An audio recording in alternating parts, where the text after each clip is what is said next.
هو من كتر الضغط اللي عليه هو مش قادر يقف يحسب. الناس بتخسر بقى، بتشتري بتخسر في البضاعه من ثمنها عشان هدايا. يعني ليه في تاجر بيبيع ب1,000,000 جنيه يكسب اقل من تاجر بيبيع بنص مليون؟ فبدل ما كان بيحقق الضعف بقى بيحقق الضعفين اللي التاجر التاني بيحققه. شايف ان الاعتماد على مصدر او اتنين ده مش امان خالص للتاجر. اهلا بيكم في حلقة جديدة من حلقات بودكاست صنع في مصر. حلقة النهاردة هتهم جدا التجار واصحاب المحلات. هنتكلم فيها عن كلام مهم جدا وفارق عن ليه في ناس شغالة بصورة كبيرة وبتحقق مكاسب قليلة، او بيجي اخر الشهر يلاقي ان مفيش مكاسب. يعني ليه في تاجر بيبيع ب1,000,000 جنيه بيكسب اقل من تاجر بيبيع بنص مليون؟ حلقة النهاردة هتبقى بمثابة دليل ارشادي عن ازاي تحقق مكاسب. معانا في حلقة النهاردة الباشمهندس محمد السكري. ازيك يا محمد؟ ازيك يا محمود، عامل ايه؟ حابين نبدأ معاك بأول سؤال، وهو هل فعلا المبيعات الكبيرة معناها الربح الكبير؟ والله يا محمود لا خالص، بالعكس. يعني انا اعرف تجار بشكل شخصي، يعني ناس بتبيع بارقام كبيره في الشهر، مليون، 2، 3 وارقام اكتر من كده، وبيجي اخر الشهر هو بيعاني ان هو يقدر يكفر المصاريف الاداريه بتاعته او المرتبات او الاجور او حتى الكهرباء. يعني الموضوع بيبقى صعب عليه ان هو يغطي مصاريفه. واعرف تجار تانية بتبيع بارقام اقل من كده وممكن النص او اقل، ولكن هو عنده المقدره ان هو يغطي كل مصاريف التشغيل ومصاريفه الشخصيه، ويقدر يبقى عنده فائض كمان يعيد استثماره في البيزنس بتاعه. والله كلام مهم جدا وبتفق معاك، بس حابين توضح لنا أكتر وتقول لنا المشكلة فين بالظبط. بص، هي المشكله باختصار مش ان التاجر مش بيعرف يحسب هو بيكسب ايه ولا بيكسب ولا لا. معظم التجار او كل التجار في مصر عباره عن كمبيوترز متحركه، لا ناس فعلا واعيه وشاطره، بس الفكره مش في ان هو بيعرف يحسب ولا لا. الفكره في الضغط اللي موجود عليه طول الشهر ان هو يحقق التارجتس اللي عليه من الشركات اللي هو شغال معاها. ف... فالتارجت اللي عليه بيخليه مشتت او مش قادر يقف كده ويحسب. هو عايز يحقق رقم معين اخر الشهر. ف ف وشايف ان هو اشترى المنتج مثلا ب 10 جنيه، باعه ب 11 جنيه، انا كسبت الجنيه، يبقى انا كده بكسب. بس انت هل الجنيه ده هيغطي لك مصاريفك بتاعت الشهر كلها ولا لا؟ ما انت ايه الاوبريشنال كوست بتاعتك؟ ايه مصاريف التشغيل؟ ايه عندك اجور قد ايه؟ عندك عماله قد ايه؟ عندك تأمين؟ يعني احنا بنتكلم في بنود مصاريف كتيره جدا، والتزاماتك الشخصيه انت قد ايه؟ ف... ف... فانا شايف ان هو من كتر الضغط اللي عليه هو مش قادر يقف يحسب. فاهمني؟ فدي اول مشكله، ان هو مش قادر يحسب الايه، النت بروفيت بتاعه، او بنسميه ايه، صافي الربح. تاني حاجه، والناس كتير بتهملها او تجار كتير بيهملوها، في ناس طبعا بتهتم بيها، بس معظم الناس بتهملها، هي سرعه دوران الفلوس، او انا دورت فلوسي في الشهر كام مره. يعني انا مش بس اشتريت منتج وبعته وكسبت، لا انا عملت الدوره دي ساعه ما اشتريت وبعت وكسبت كام مره خلال الشهر. فانا ممكن اكسب مره في الشهر، ممكن اكسب مرتين، ممكن اكسب 3، ممكن ما اكسبش طول الشهر. فسرعه دوران راس المال دي برضو حاجه مهمه جدا لازم التاجر يبص عليها. باشمهندس محمد، عايزينك بس توضح لنا بصورة أوضح، بصورة كبيرة أكتر شوية، عن قصدك إيه بدوران الفلوس. بص، انا ممكن اوضح لك دوران الفلوس بشكل المشكله اللي بتنتج من عدم دوران الفلوس. تعالى نتكلم فيها بمثال. انت اشتريت بضاعه، البضاعه دي حركتها بطيئه في السوق لاسباب كتير. واول سبب ان الحركه تبقى بطيئه ان المنتج ده يكون موجود عند كل الناس، كل الناس تبقى في مصر شغاله فيه. فهو ليه هيشتري من عندك انت بس؟ ما هو هيشتري من عندك او من عند فلان او من عند فهو حد بيتعامل تاني. مع تاجر معين بيروح له. فبيروح. فانت مش شرط المنتج ده يتحرك عندك بسرعه. فانت اشتريت منتج حركته بطيئه، وغالبا هيبقى سعره كمان غالي. ف وموجود عندك على الرف، وانت بتتفرج عليه في مكانك، وما بيتحركش، ما بيطلعش.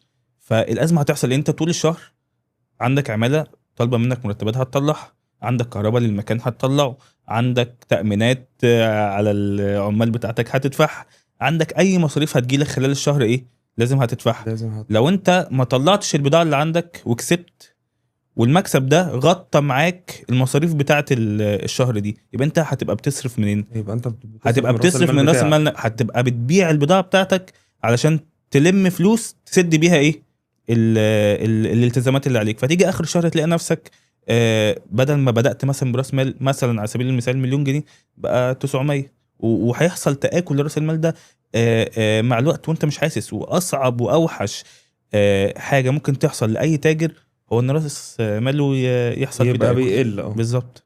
طيب ممكن توضح لنا بأرقام عملية عشان نعرف بصورة أكبر يعني إيه النتيجة بتاعة الكلام اللي حضرتك قلته دوت؟ تعالى نبني اكزامبل شامل للموضوع ده كله، موضوع النت بروفيت ودوره راس المال. تعالى ندي ل2 تجار، او نقول ان في 2 تجار شغالين براس مال 3 مليون كل واحد فيهم. في واحد شغال مع المنتج البراند، الشركه الكبيره العالميه اللي جايه من بره اللي ليها اسم معروف، وافريج برايس بير يونت، او متوسط سعر القطعه في شركه من الشركات دي 3000 جنيه. اشتريتها، يبقى انا اشتريت بال3 مليون جنيه دي 1000 حته، 1000 قطعه عندي موجودين في المخزن.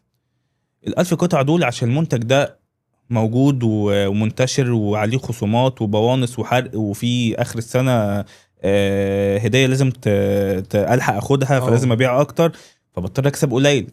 انا مش هقول لك بقى اخسر، مش يعني في ناس بتخسر بعد ما تشتري، بتخسر في البضاعه من ثمنها عشان هديه، عشان ياخد بس الهدايا عشان هديه. بس تعال نقول ان هو يا عم بيكسب، هيكسب 50 جنيه في القطعه دي. يعني باع 1000 قطعه في 50 جنيه، يعني كسب كام؟ 50,000 جنيه. مع ان في تاجر تاني ممكن يبقى بينوع منتجاته وما بيشتريش من براند واحد. تعال نقول ان هو شغال في منتجات وطنيه ومنتجات اقتصاديه، او مع الشركات الناشئه اللي بتحمل المنتج بتاعها بس ثمنه الفعلي، مش مصاريف دعائيه، وهنتكلم في الحته دي باستفاضه بعدين. بس المنتج بتاعها ممكن يكون بنص الثمن. فبدل ما بيشتري الافريج برايس او متوسط سعر القطعه عندهم 3000 جنيه بقى 1500 جنيه او اقل شويه اكتر شويه في الحدود دي. فبدل ما بيشتري 1000 قطعه بيشتري 2000 قطعه، وبيكسب نفس ال 50 جنيه في القطعه. فبدل ما بيبيع 1000 بيبيع 2000، فبقى بيكسب الضعف لمجرد ان هو اشتغل مع منتج جديد او منتج نازل السوق بشكل مختلف، منتج وطني، منتج برضو اقتصادي، سعره فالزبون عايزه، يعني المستهلك النهائي عايز منتج يكون بجودة عالية وفي نفس الوقت يكون بيديله حتة الاقتصادية دي. فانت بعت المنتج ده، كسبت فيه نفس المكسب، فكده احنا حققنا الضعف لمجرد ان انت غيرت بس البراند بتاعك، نوعت. تيجي بقى حته سرعه دوران الفلوس. انت المنتج الاقتصادي بدل ما هتبيعه مره في الشهر هتبيعه مرتين، هتبيعه 3 مينيموم، هتبيعه مرتين. يعني اكيد احسن من المنتجات اللي هي اصلا غاليه. فبدل ما كان بيحقق الضعف بقى بيحقق الضعفين اللي التاجر التاني بيحققه. ومع الوقت الفجوه دي بتزيد، يعني مع الوقت الهامش الربح اللي بيحققه التاجر اللي شغال مع منتجات ماشي براندز وشغال مع منتجات اقتصاديه وبيعتمد على المنتج الاقتصادي ويوفر منتج اقتصادي للمستهلك بتاعه، ارباحه بتفرق عن التاجر التاني بفرق كبير، ومع الوقت بيزيد.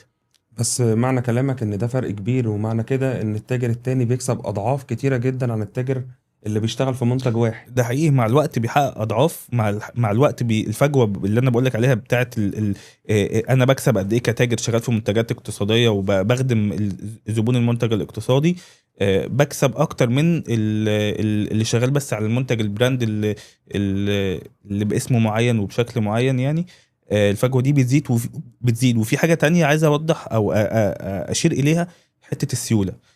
دايما في المنتج اللي دورة راس ماله سريعة او دورة بيعه سريعة، دايما التاجر ده تلاقي معاه سيولة، دايما تلاقي معاه دايما كاش، ليكويد كاش كتير. فبيجي له اي التزام اي وقت خلال الشهر هو معاه فلوس يسد. لكن التاني اللي معاه بضاعة مركونة او بضاعة راميها في السوق اجل علشان وبياخد منها مارجنز قليله، تلاقي دايما عنده تعثر في حته الليكويديتي. بالظبط كده. طيب برضه يا باشمهندس، في تجار هتقول انا بشتغل اوريدي مع براند كبير، ايه اللي يخليني اغير؟ انا ما بقولش خالص في كلام ان احنا نغير البراندز اللي شغالين معاهم او نوقف شغل معاهم. انا بقول ننوع المصادر بتاعتنا، لان انت لو معتمد على مورد واحد او اتنين القرار بتاعك هيبقى محكوم بيهم شويه، بيبقى الاعتماد عليهم بيبقى اكتر شويه. هم اللي بيفرضوا علينا الخصومات او بيفرضوا على التاجر مثلا حجم الخصومات، الاسعار، الهامش بتاعه، البونص هتبقى شكلها عامل ازاي. فالاعتماد ده شيء خطر جدا على التاجر. التاجر لو في اي وقت حصل اختلاف ما بينهم او ما قدروش يوصلوا للتفاوض في اي وقت من الاوقات، شغله هو هيقف. فانا شايف ان الاعتماد على مصدر او اتنين ده مش امان خالص للتاجر. يعني معنى كلامك ان لو المصادر تعددت الوضع بالنسبة له هيختلف. طبعا هيبقى امن بكتير بالنسبه له. هيبقى القرار نابع من ثقه بالنسبه له، ان هو انا فلان ما توفقتش معاه، او ما حصلش ما بيننا توافق في طريقه الشغل، عندي مورد تاني، عندي مورد تالت. شايف ان هو ينوع من المصادر بتاعته، ده امن طبعا ليه بكتير. طب في تجار هنا هتقول انا لو اشتغلت على المنتج الاقتصادي صورتي هتتأثر مع العملاء. لا خالص. انا شايف ان المنتج الاقتصادي وجوده جنب المنتج البريميوم هو ما يقلش من ايمج التاجر، بالعكس هو بيخدم سوقه وبيخدم تجارته. انت لو عندك منتج بس بريميوم وداخل لك الشخص اللي عايز المنتج الاقتصادي وما لقاهوش عندك، هياخد بعضه ويمشي ومش هيرجع لك تاني. لكن لو دخل لك الهاي تير بيخش لك ومطلوبه وبتخدمه، والميد تير واللو تير سواء اي كلاس بي كلاس سي كلاس بيخشوا لك، وانت بتخدم الثلاث فئات دول، انت كده بتوسع قاعدة العملاء بتاعتك. وكمان في حاجة تانية انت بتبني مفهوم الأمانة ما بينك وما بين الزبون. ممكن زبون يخش لك عايز يشتري منتج، هو معاه معدة أو عربية هي تخدم بزيت متوسط الأداء، هو داخل يشتري منك زيت عالي الأداء وسعره أضعاف الأضعاف. فانت من الامانه انك تقول له ان في بديل ليه ارخص، هيوفر عليه اقتصاديا وهيديله نفس الاداء، لان معدته اصلا مش هتستفيد بالمنتج اللي بسعر غالي. فانك تبني الامانه مع زبونك ده بيخليه يرجع لك تاني ويجيب لك ناس تانية. ده اللي بيبني الثقه. يعني مقصود كلامك ان الامانة مش في البيع بس، يعني الامانة دي اخلاق. هي الامانه دي استراتيجيه. انت زيها زي استراتيجيز اللي انت بتحطها عشان تسوق لمنتجك. انت لو بنيت امانه، ده احسن لك من انك تعمل اعلان في التلفزيون او تعمله في اي منصه اعلاميه. انت الورد اوف ماوث، وان الناس يعني يقولوا لبعض ان في تاجر معين امين وعنده منتجات مختلفه وعنده منتجات اقتصاديه ومنتجات هاي تير وبيقدر يخدم الناس كلها، وبيقول لكل عميل المناسب ليه ايه. ده اهم بكتير واحسن له من الاعلان. كلام مهم جدا. لو حابب تختم بجملة او بكلمة اخيرة لكل الاطراف. هو انا ما بوجه كلامي للتاجر، انا عايز اقول له بس ان التجاره مش كتر بيع وخلاص. يعني مش ان انا اقول انا بعت بمليون باتنين بعشرة ب30. لا، انا ابص على النت بروفيت بتاعك، الصافي بتاعك ايه بعد، مش الجروس حتى، مش الجروس بروفيت، مش انت اشتريت بكام وبعت بكام. لا، احسب انت بعت كام في كام يونت خلال الشهر، فحققت قد ايه جروس بروفيت، واخصم منه المصاريف بتاعتك. شوف حققت نت بروفيت ولا لا. لازم صافي الربح بتاعك يكون دايما موجود. ما ينفعش ما تبقاش بتحقق دايما صافي ارباح، يا اما هيحصل تاكل عندك في راس المال. واهتم بسرعه دوران الفلوس عندك، لان ده اللي هيؤدي الى دايما وجود سيوله عندك في المكان. وده اللي دايما هيبقى متغطي بسيوله. لو ما عندكش سيوله كافيه ده ممكن يعني يسبب لك تعثر في وقت ما، وده مش محبب لاي تاجر. وتاني حاجه اهتم بتنويع مصادر المنتجات اللي عندك والموردين بتوعك. ما تخليكش تحت رحمه حد. وابني امانه ما بينك وبين زبونك بان انت توفر له منتجات بديله. مش بقول لك منتجات رديئه، بقول لك منتجات بديله تؤدي نفس الغرض اللي هو طالبه بسعر اقل، ووفر على زبونك ماديا، واديله الحاجه اللي تناسبه من الناحيه الماديه ومن الناحيه الفنيه. شكرا ليك يا باشمهندس. شكرا لك يا محمود. حلقة النهاردة من اهم الحلقات اللي عملناها. لو انت تاجر او صاحب محل وواجهت مشكلة من المشكلات اللي اتكلمنا فيها خلال حلقة النهاردة، يا ريت تقول لنا في الكومنتات. تابعونا على فيسبوك وعلى اليوتيوب، واشوفكم الحلقة اللي جاية.